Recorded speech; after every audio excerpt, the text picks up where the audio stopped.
Serikat hasil kerja dari kelompok kami yang dulu membahas tentang aliran sisi penawaran. Baik, saya akan memperkenalkan diri. Saya Prayogo NIM 196. Nama saya Halifatul Lutfia, NIM 19023111001. Nama saya Yuliana Anita, NIM 189. Aliran sisi penawaran. Pada tahun 1971 sampai 1973, perekonomian Amerika Serikat mengalami boom karena kebijaksanaan fiskal dan moneter yang ekspansif pada periode sebelumnya. Sesuai ajaran Keynesian, akibat perekonomian yang memanas, pada tahun 1973 harga-harga pangan dan baku mulai naik, dan kebetulan pada tahun itu juga terjadi guncangan harga minyak akibat politik embargo yang dilakukan oleh negara-negara penghasil minyak atau OPEC yang menghantam perekonomian Amerika Serikat. Semua ini menyebabkan terjadinya guncangan pada sisi penawaran. Perekonomian mulai lesu, produksi berkurang, pengangguran semakin tinggi, dan pada saat yang bersamaan inflasi juga meninggi diiringi oleh naiknya harga-harga secara umum. Menghadapi gejala-gejala seperti disebutkan di atas, para ahli ekonomi agak tersentak sebab belum pernah menghadapi persoalan seperti ini sebelumnya. Karena gejala-gejala seperti yang diuraikan di atas agak baru, para ahli ekonomi waktu itu kurang tahu mengenai apa yang mesti dibuat. Tingginya inflasi nampaknya menghendaki pembatasan kebijaksanaan fiskal dan moneter yang ekspansif.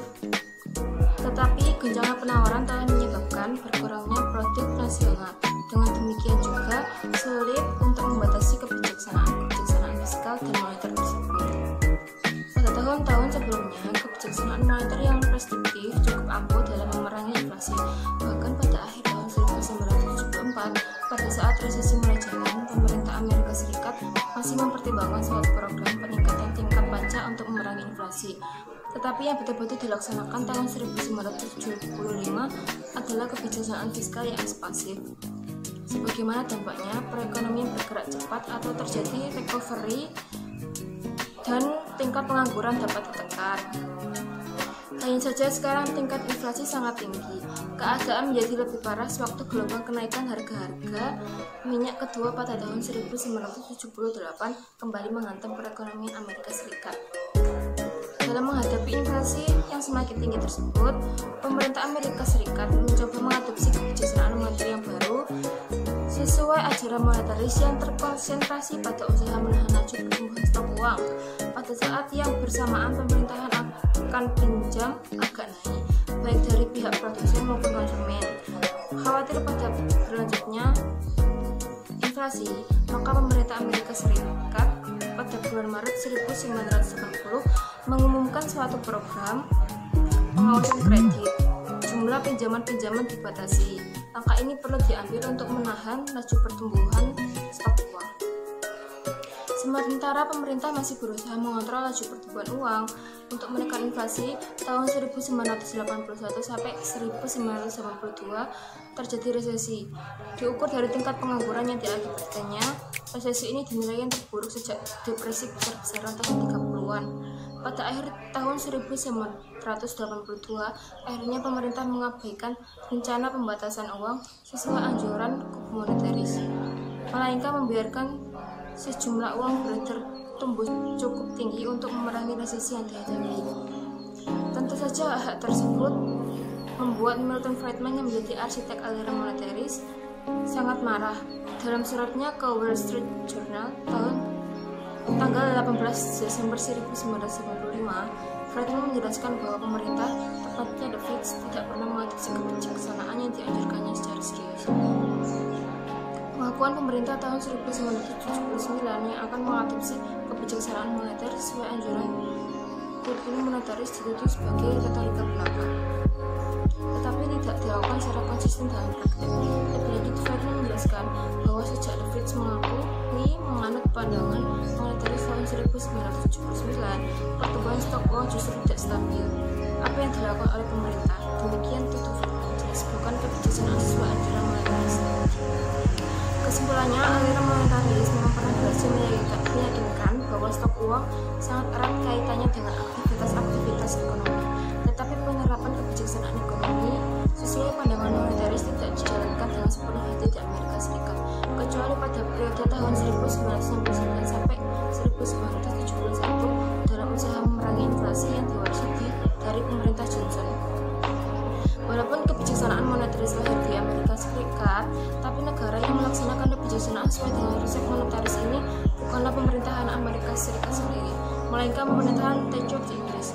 Kebijaksanaan yang diambil oleh Reagan untuk menghadapi inflasi dan kelesuan ekonomi pada tahun 80-an adalah sesuai anjuran aliran baru yang dikenal dengan sisi penawaran atau supply side. Aliran sisi penawaran menurut Harlow M. Secure dan Thomas Wilk, aliran sisi penawaran dapat dibedakan menjadi dua kelompok, yaitu kelompok utama dan kelompok radikal.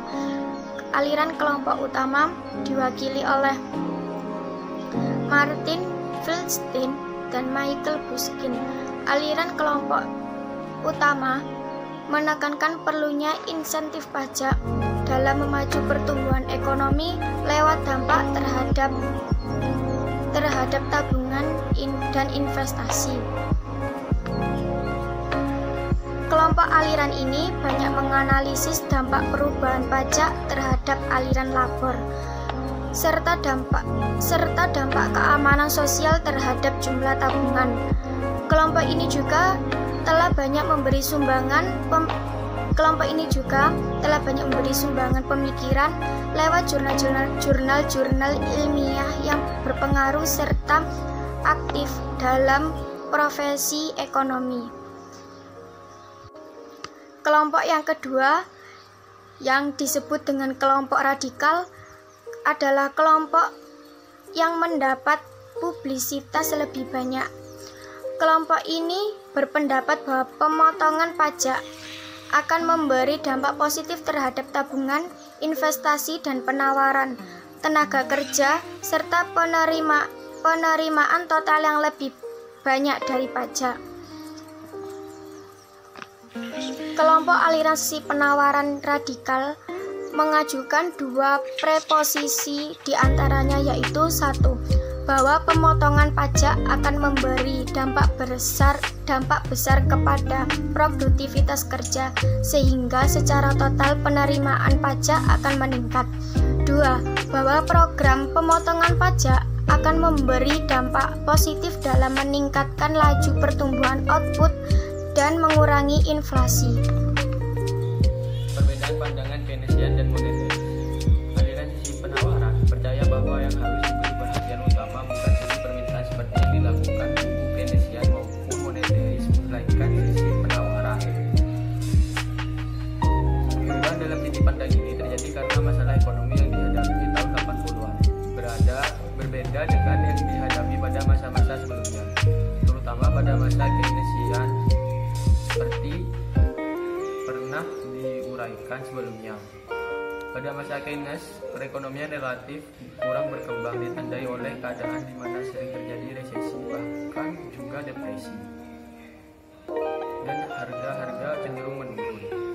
Pada tahun 80-an, perekonomian juga mengalami kelesuan dengan tingkat pertumbuhan sangat rendah. Akan tetapi, angka inflasi tinggi karena meningkatnya harga-harga didorong oleh naiknya harga-harga minyak sewaktu negara-negara OPEC melancarkan politik embargo minyak mereka. Untuk kerja aliran sisi penawaran sangat berbeda dengan kubu Keynesian yang lebih suka melakukan fine tuning. Bagi pakar-pakar aliran sisi penawaran adalah lebih baik meningkatkan pendapatan nasional lewat pemanfaatan sumber daya penuh daripada mencoba menekan atau meredakan fluktuasi. Kesempatan kerja penuh sangat besar. Artinya bagi pemikir-pemikir aliran sisi penawaran, walau misalnya dalam jangka pendek laju pertumbuhan kesempatan kerja hanya naik sedikit, tapi dampak jangka panjangnya sangat besar karena dampak tersebut bekerja secara akumulatif. Adapun kunci utama untuk mencapai tingkat kesempatan kerja penuh ialah dengan memberi insentif pada para pelaku ekonomi agar mau lebih rajin bekerja dan berproduksi. Begitu juga dalam usaha, mengatasi inflasi dan pengangguran. Jalur yang ditempuh oleh aliran sisi penawaran bukan melalui pengeluaran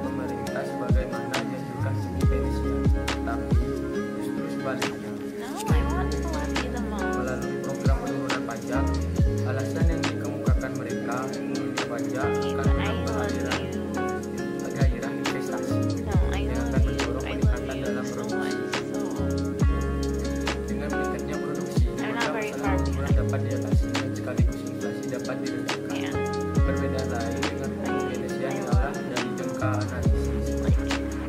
Kalau kubu Keynesian menggunakan analisis jangka pendek, maka tekanan utama aliran dengan memperolehkan 0.01% behind. kesempatan kerja penuh dan perubahan teknologi. Dalam hal ini, kubu sisi penawaran mirip dengan kubu moneteris yang sama-sama cenderung menggunakan analisis jangka panjang. Persamaan lainnya dengan kubu moneteris adalah dalam penggunaan kebijaksanaan ekonomi, di mana kedua kubu sama-sama tidak menyukai kebijaksanaan yang bersifat ekspansi, baik dalam kebijaksanaan fiskal maupun moneter. Terakhir, kedua kubu sama-sama kembali melirik ke teori-teori klasik yang sama sekali ditinggalkan oleh Keynes dan para pendukungnya. Menurut Lipsley dan Steiner 1981, ajaran yang dikembangkan oleh pemikir-pemikir aliran sisi penawaran ini persis sama dengan yang dianjurkan oleh Adam Smith dengan teori klasiknya, hanya dalam versi yang lebih modern. Pandangan sisi penawaran dengan ajaran klasik antara lain: 1. Dalam menjelaskan inflasi maupun deflasi, keduanya sama-sama menekankan pembahasan dari sisi produksi atau sisi penawaran. 2. Dalam mengontrol inflasi, mereka menggunakan pendekatan yang sama, yaitu dengan mendorong kurva penawaran agregat ke kanan, di mana dengan cara ini produksi atau output akan meningkat dan pada saat yang sama harga-harga dapat ditekan ke bawah. Dan yang ketiga, dalam memperbaiki perekonomian lebih suka mendorong sisi penawaran ke kanan, bukan mengutak-atik sisi permintaan agregat seperti yang dilakukan kubu Keynesian. Ya, kebijaksanaan yang dilancarkan negara-negara penghasil minyak yang tergabung dalam OPEC atau organisasi OPEC ini telah menggoncangkan perekonomian Amerika Serikat dua kali. Yang pertama itu terjadi pada tahun 1973 sampai 1974. Pada goncangan pertama ini harga-harga minyak naik sampai 4 kali lipat dalam sekejap. Akibatnya perekonomian di negara-negara industri mengalami resesi yang sangat parah, terpuruk sesudah depresi besar-besaran pada tahun 30-an. Ya, goncangan kedua itu terjadi pada tahun 1979 sampai 1980. Akibat dari goncangan di sisi penawaran tersebut, harga-harga jadi naik dan inflasi melambung.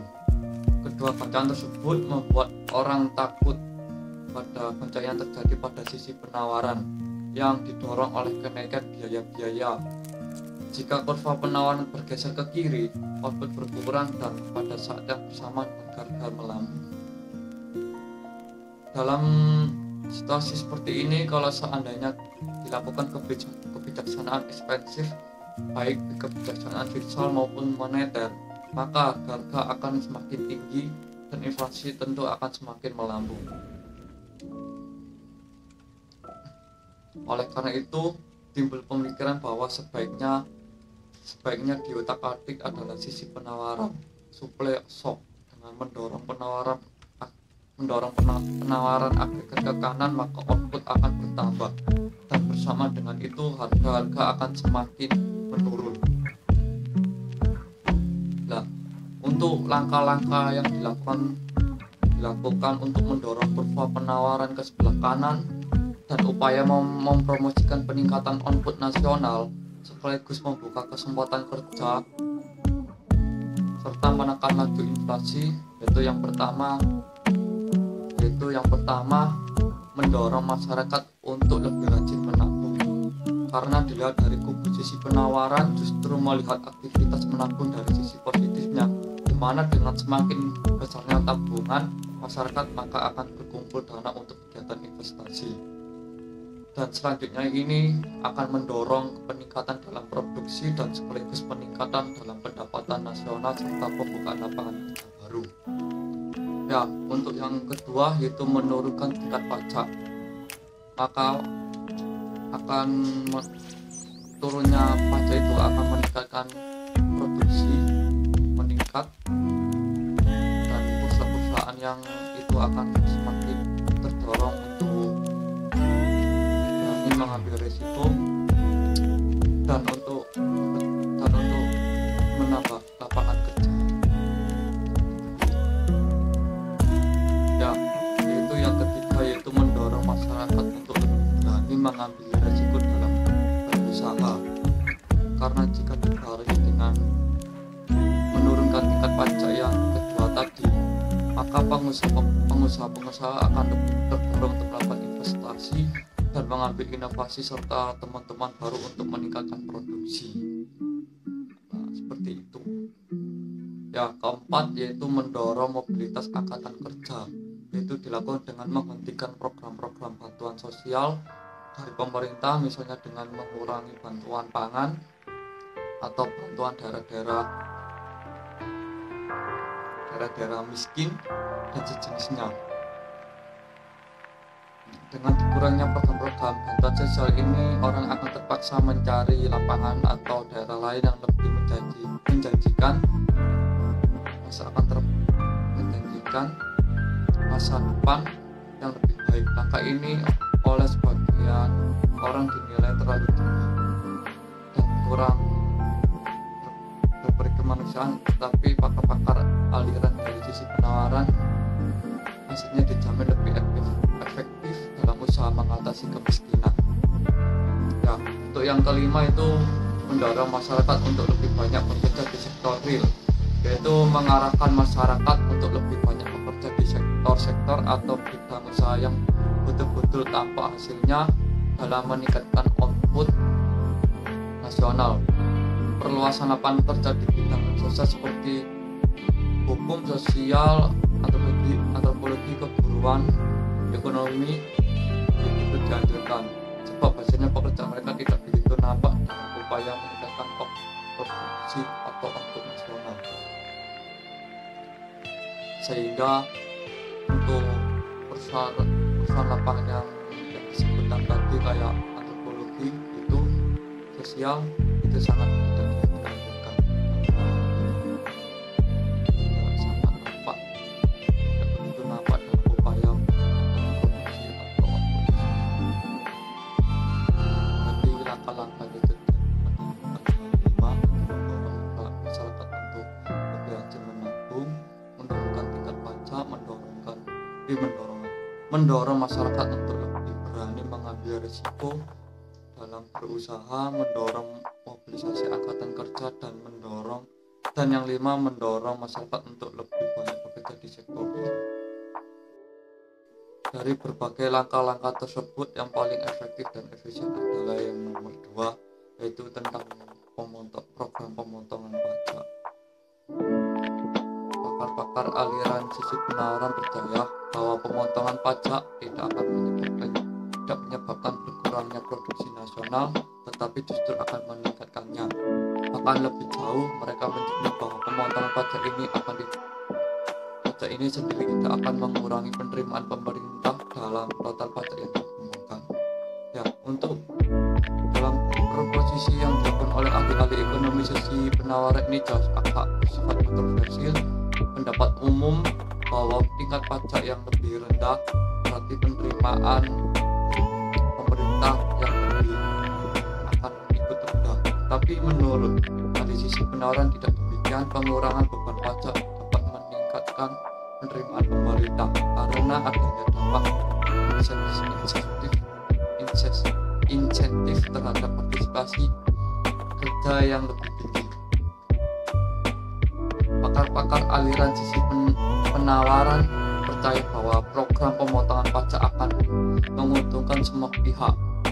Pekerja memperoleh pendapatan sesudah pajak yang lebih, atau yang dimaksud income after tax, yang lebih tinggi. Pemerintah juga memperoleh penerimaan total dari pajak yang juga lebih besar. Jam kerja yang lebih lama berarti output nasional akan meningkat dan perekonomian akan berkembang. Pandangan dari tokoh-tokoh sisi penawaran ini nampaknya sangat disukai dan didukung oleh Presiden Reagan ditunjukkan dengan diumumkannya program penurunan tingkat pajak tahun 1981. Ada dua alasan utama, yaitu penurunan pajak ini. Ada dua alasan utama, yaitu yang pertama bagaimana yang dijanjikan oleh pakar-pakar ekonomi aliran sisi penawaran dengan mengurangi pajak, maka partisipasi kerja akan meningkat sehingga mendorong laju pertumbuhan ekonomi dan memperluas kesempatan kerja sekaligus mengurangi angka inflasi. Kedua, Reagan tidak suka Kongres memegang dana yang diperoleh dari hasil pungutan pajak terlalu banyak sebab program-program yang dijalankan Reagan kebanyakan dinilai tidak efektif. Jika masukan dari pajak tetap tinggi, maka dana yang tersedia untuk program-program pemerintah tinggi dan akan lebih banyak dana yang digunakan untuk program-program yang tidak efektif. Jika ditinjau ke belakang sejak tahun 60-an, peran pemerintah dalam perekonomian cenderung menunjukkan peningkatan dari tahun ke tahun. Hal ini dapat dilihat dari besarnya bagian pengeluaran pemerintah dalam BNP.